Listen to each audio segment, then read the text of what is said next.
Donald Trump est-il en train de vendre l'Ukraine à la Russie? Nous célébrons une triste date cette semaine, l'invasion russe en Ukraine, une guerre qui a déjà fait des dizaines de milliers de morts et déplacé des millions de personnes. Et au milieu de ce chaos, une question résonne. Donald Trump, tout juste revenu à la Maison-Blanche, est-il en train de pousser l'Ukraine dans les bras de la Russie? Entre ses déclarations fracassantes, ses négociations secrètes avec Poutine et ses pressions sur Kiev, le président américain fait trembler ses alliés européens et ukrainiens. Alors, deal de paix ou capitulation déguisée? Bonjour à tous, je suis Quentin et vous êtes sur Fil Rouge. Aujourd'hui, on va plonger dans ce sujet brûlant. D'abord le contexte, puis l'analyse des choix de Trump, une réflexion plus profonde et enfin, ma vision personnelle. C'est parti.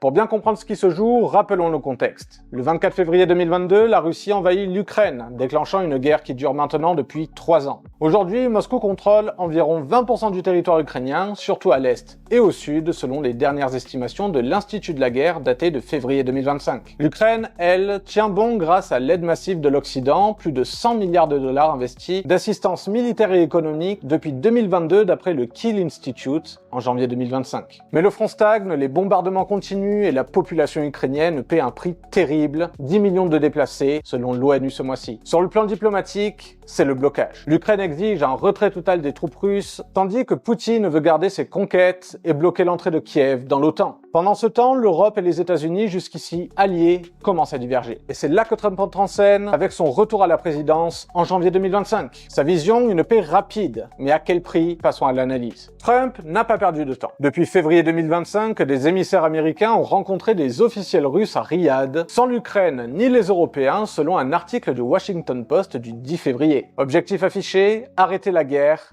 et vite. Lors de sa conférence de presse avec Macron le 24 février, il a assuré qu'un accord de paix était proche, vantant sa capacité à parler avec Poutine. Le Kremlin, via Dmitri Peskov, a salué cette approche le même jour, d'après l'agence Reuters. Mais pour beaucoup à Kiev, ça sent le piège. Une paix négociée dans leur dos pourrait valider les conquêtes russes. Trump ne cache pas son jeu avec Volodymyr Zelensky. Il l'a critiqué publiquement, le qualifiant de dictateur sans élection, dans une interview à Fox News le 21 février, et l'accuse d'avoir provoqué Moscou. Surtout, il pousse Kiev à céder du terrain et des ressources économiques. Les terres rares ukrainiennes, comme le lithium ou le titane, valent des centaines de milliards de dollars, selon une étude de Forbes en 2024. Trump y voit une compensation pour l'aide américaine. Zelensky a toutefois répliqué le 23 février dans une allocution relayée par CNN qu'il ne braderait pas son pays. Mais sans soutien militaire clair de Washington, l'Ukraine est coincée. Et quel rôle jouent les alliés européens dans toute cette histoire? Macron, lors de la conférence du 24 février, a plaidé pour une paix solide avec un rôle fort pour l'Europe, proposant même des troupes pour garantir un accord selon le monde. Mais Trump voit les choses autrement. Il veut que l'Europe paie plus, répétant que les États-Unis ont trop donné, 114 milliards de dollars en aide militaire depuis 2022 selon le Pentagone en janvier 2025. Sa proposition à l'ONU le 24 février, qui évite de condamner Moscou, a crispé Paris et Londres. Résultat, une alliance transatlantique qui vacille. Alors,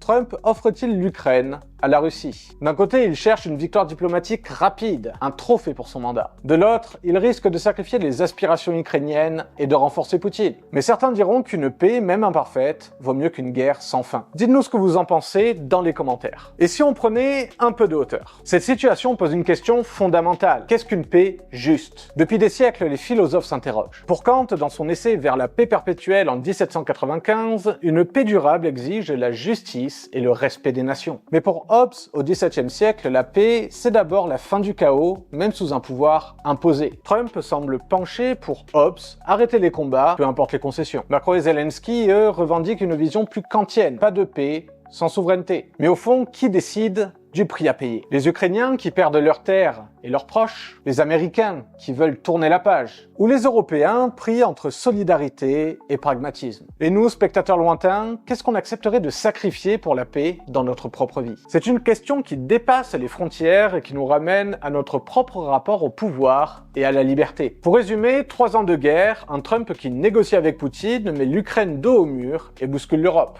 On est face à un tournant. Une paix rapide pourrait arriver, mais elle risque de coûter cher à Kiev et de renforcer Moscou. Reste à savoir si ce deal tiendra ou si c'est juste un pansement sur une plaie ouverte. Qu'en pensez-vous? Une paix imparfaite vaut-elle mieux qu'une guerre éternelle? Laissez vos avis dans les commentaires. Quant à moi, je suis partagé. D'un côté, je crois qu'une nation doit défendre son intégrité jusqu'au bout. C'est une valeur fondamentale qui me parle. L'Ukraine a le droit de se battre pour son avenir. Mais de l'autre, je vois l'intérêt d'arrêter un conflit qui épuise tout le monde. Trump joue gros, peut-être trop gros, et j'ai peur qu'il privilégie son image au détriment d'une vraie justice. Cela dit, je vous laisse creuser. La réponse n'est pas simple, et c'est à nous, c'est à vous tous d'y réfléchir. Si cette vidéo vous a plu, interagissez, commentez, likez, partagez cette analyse pour en parler autour de vous. Quant à nous, on se retrouve la semaine prochaine pour un nouveau décryptage géopolitique sur Fil Rouge.